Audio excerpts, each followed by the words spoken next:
Olá, pessoal! Estamos aqui firmes, fortes, com muita fé, iniciando a terceira semana remota. Nossa, como o tempo passa rápido. Na semana passada, nós trabalhamos a técnica de pesquisa do questionário. Acho que vocês fizeram atividades aí bem interessantes, bem bacana. Eu pude conhecer um pouquinho mais das características pessoais de cada um, corrigindo os trabalhos. E hoje, dando continuidade à nossa metodologia científica através da coleta de dados, nós iremos conhecer mais duas técnicas muito importantes para a pesquisa científica. A primeira é o grupo focal e a segunda é a técnica da observação, que será a nossa atividade dessa semana. Então vamos lá. O grupo focal é uma técnica de pesquisa, de coleta de dados por meio das interações grupais. Ah, que pena, nho, nho, nho, nho, nho, nho. Esse momento não é o momento devido para as interações grupais, pelo menos presenciais, através dos grupos, através da tecnologia, através das mídias, nós estamos pertinho. Mas, como é formatado o grupo focal, pertinho, tete a tete, não está sendo possível. Mas é um recurso para se compreender o processo de construção de percepções, atitudes, representações daquele grupo nas suas relações onde são produzidos.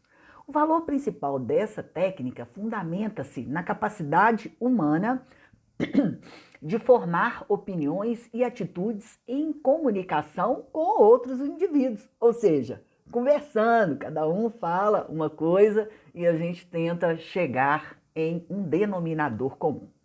A essência do grupo focal consiste em apoiar o diálogo entre os participantes para colher dados a partir da discussão entre os seus membros, focado num tema específico. Define um tema e vamos discutir aquele assunto.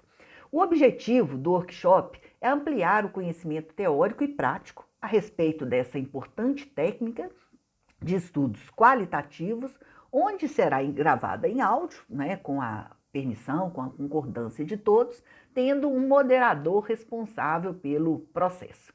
Então, a gente vai discutir um assunto e sempre tem que ter um moderador. Qual que é a função do moderador? É aquele que vai, um fala, outro fala, senão todo mundo... Aí perde-se a essência do grupo focal. Não é? Então, é uma forma muito interessante, onde é colocado um tema em discussão e todas as pessoas ali presentes têm a possibilidade de expressar. Nossa, Molica, mas isso é científico? Sim, claro que sim.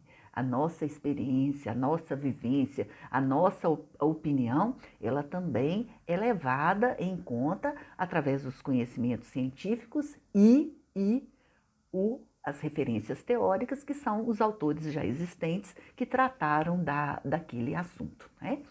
E aí, uma outra técnica muito importante que a gente usa muito, a área de humanas adora a técnica da observação, que utiliza os sentidos na obtenção de determinados aspectos da realidade.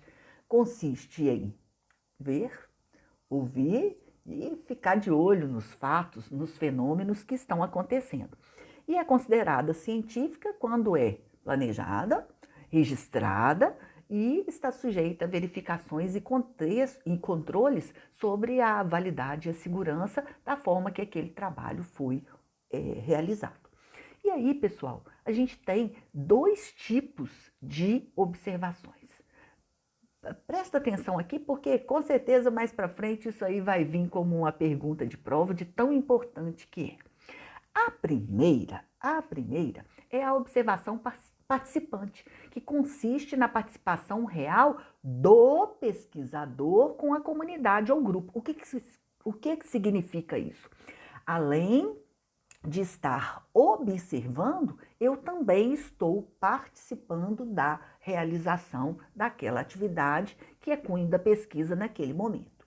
Em geral, são apontados duas formas. A natural, que o observador pertence àquela comunidade que ele está investigando, então como se vocês estivessem fazendo uma atividade na sala de aula e você fosse participante. Então você já é da sala, você é daquele grupo, né?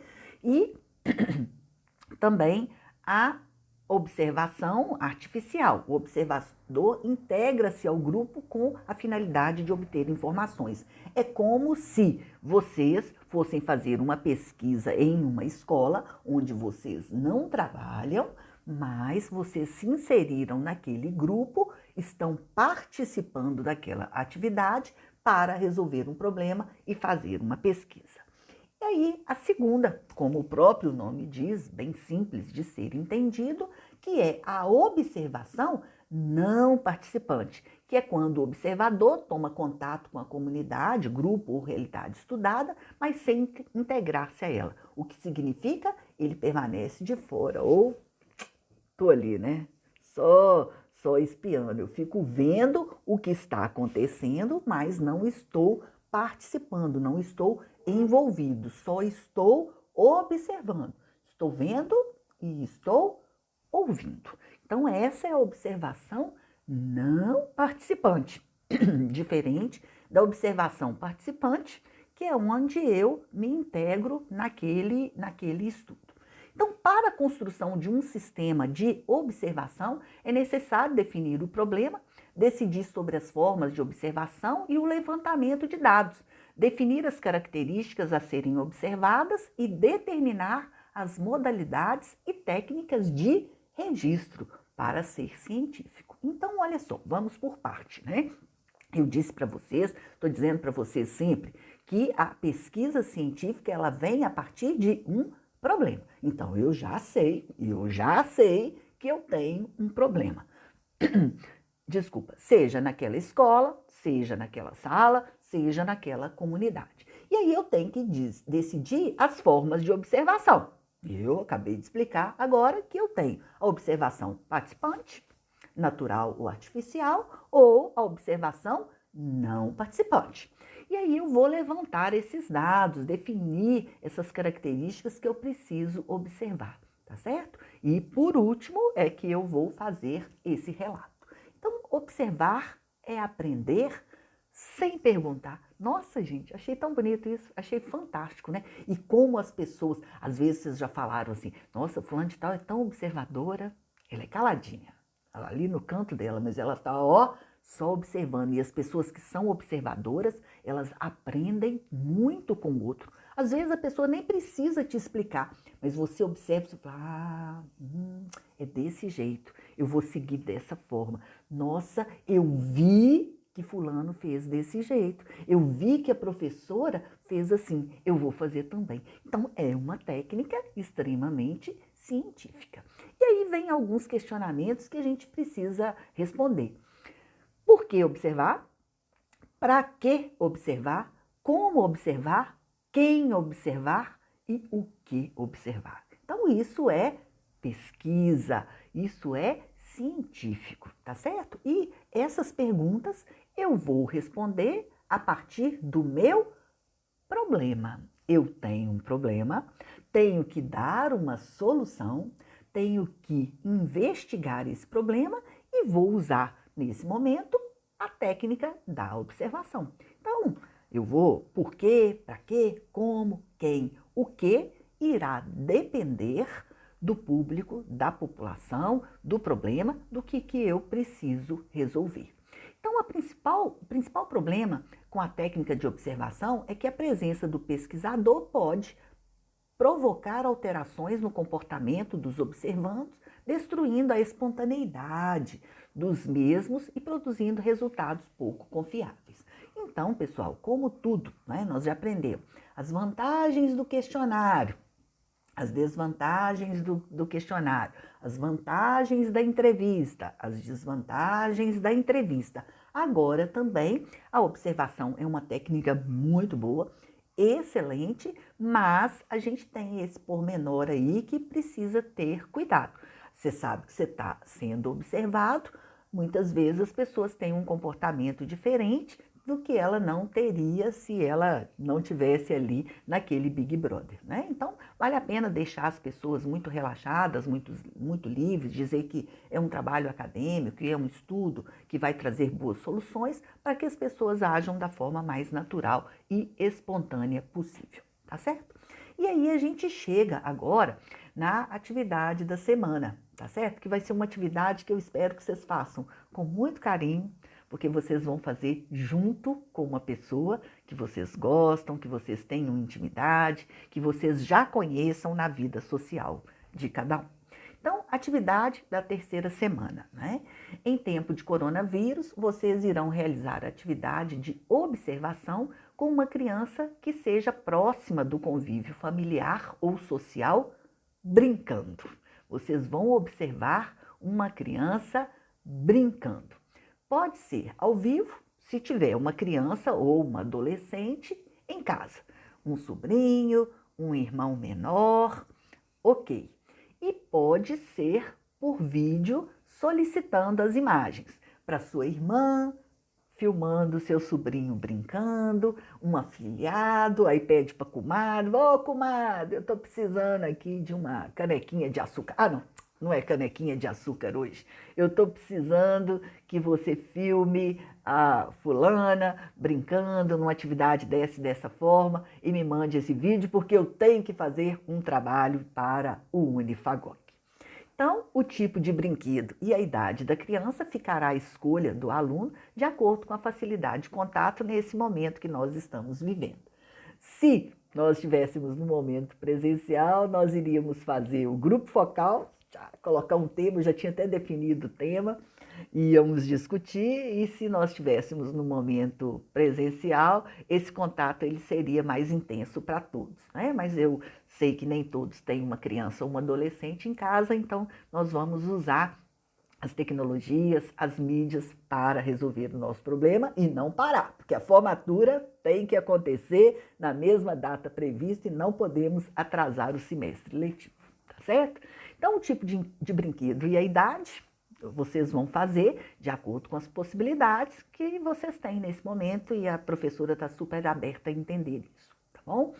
Vocês irão observar a criança brincando pelo tempo que se fizer necessário para que realizem o trabalho. E também, se for o caso da comadre, né? Vocês podem interagir com essa comadre, gente boa aí no telefone, para tirar mais alguma dúvida que se fizer necessário. O relatório de observação deverá ser feito da seguinte forma, olha só, mais capricho aí, mais capricho, estou querendo muito capricho com essa questão da formatação, mesmo quem fizer à mão, né, em último caso, também fazer de uma forma bem caprichosa, tá bom?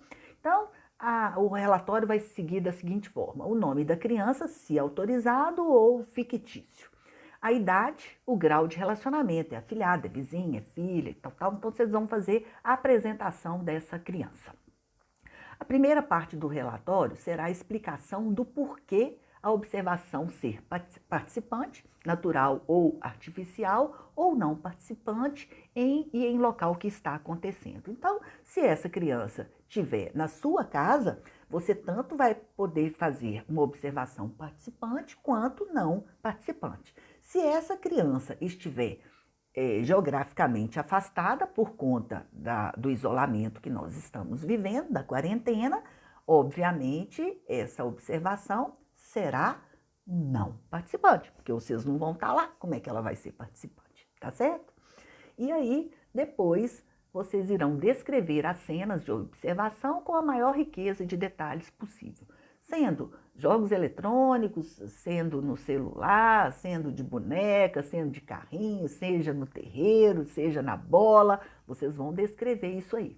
E no decorrer do relatório, vocês terão que usar obrigatoriamente um autor que traga sobre a importância das brincadeiras para as crianças. A importância do lúdico, o desenvolvimento motor, psicomotricidade, brincadeira, enfim, vocês têm que achar, obviamente, na internet, porque a biblioteca está fechada, um autor que fala sobre esses temas do lúdico e esses temas da brincadeira, que é o foco da nossa pesquisa científica. E temas relacionados, né, à experiência que vocês estão tendo e fazer a citação indireta colocando a referência. Então, se a citação é indireta, vocês irão escrever com as palavras de vocês, colocando o sobrenome do autor. Se no início, com a primeira letra maiúscula, as outras letras minúsculas e entre parênteses o ano. Se for ao final, vocês vão colocar em caixa alta, tudo dentro de parênteses, entre vírgula, o nome do autor e o ano,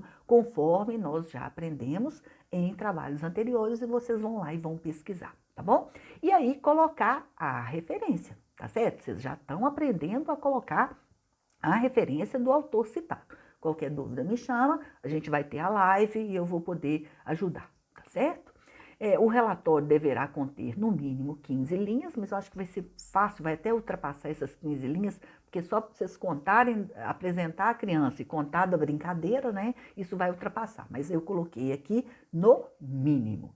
E caso tenha autorização e seja possível, por causa do isolamento, colocar uma foto com a criança no trabalho, né? Mas também não é uma obrigatoriedade, não é? E se for liberado, a comadre, a vizinha, a irmã, o sobrinho, pode autorizar a colocar uma fotinha lá só para a gente conhecer e saber quem que é essa pessoa no qual vocês estão observando. Não precisa de capa.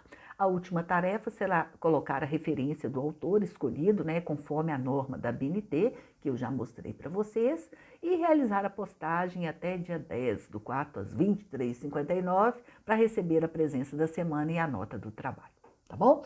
No dia da live a gente vai se interagindo. Quanto antes vocês fizerem a atividade, eu tenho como corrigir, então fica melhor. Vocês lembram que aquele dia nós fomos corrigindo? Teve gente que quis postar de novo, né?